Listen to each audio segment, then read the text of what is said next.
ওই যে দিদি, ওই যে কাকুটা প্রত্যেক বছর টাকা না দিয়ে এই ক্যালেন্ডার আর মিষ্টি দিয়ে চলে যায়, কি করা যায় বলতো কাকুটাকে? তাই তোরে আমাদের একটা ঘুরতে এসেছে, কত টাকা না মিষ্টি পাতে ইট পাথর ভরে দেবো। কাকুটা আজকে আমাদের দোকানে আসবে। আরে আমার সব হয়ে গিয়েছে। বেশ, দাঁড়া, কাকুটা আসবে।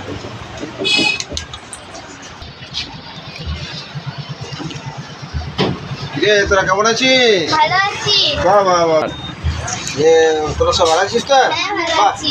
নতুন খাতা করেছিস? হ্যাঁ। বাহ বাহ বাহ, তোরা খুব ভালো আছিস। বেশ দে, আজকে আর বেশিক্ষণ দাঁড়াবো না, অন্য আরও অনেক দোকানে যেতে হবে তো, ওকে আমরা মিষ্টিটা ক্যালেন্ডারটা দিয়ে দেবো, আবার পরে আসবো। হ্যাঁ, ও ক্যালেন্ডার করি না? ও আচ্ছা আচ্ছা, বেশ ঠিক আছে। রে মানে ব্যাগটা তো আনতে ভুলে গিয়েছি। ছি ছি ছি ছি, খালি হাতে নেবো?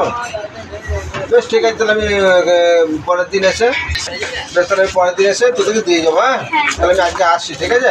আমাকে তো আবার অন্য দোকান যেতে হবে, দেরি হয়ে গেছে। হ্যাঁ, তাহলে পরে আসবো, ঠিক আছে? ঠিক আছে, আসছি। সুবর্ণ অবশ্যই তোমরা সব ভালো থাকবে। দেখি কি মিষ্টি দিয়েছে, ওরা মিষ্টিটাই খুব ভালো। একটু মিষ্টি খেয়ে নিই, না একটু জল খেয়ে নিই, তারপর আবার অন্য দোকানে চাপ। পয়লা বৈশাখ, মিষ্টি খেতে খুব ভালোই লাগে। কি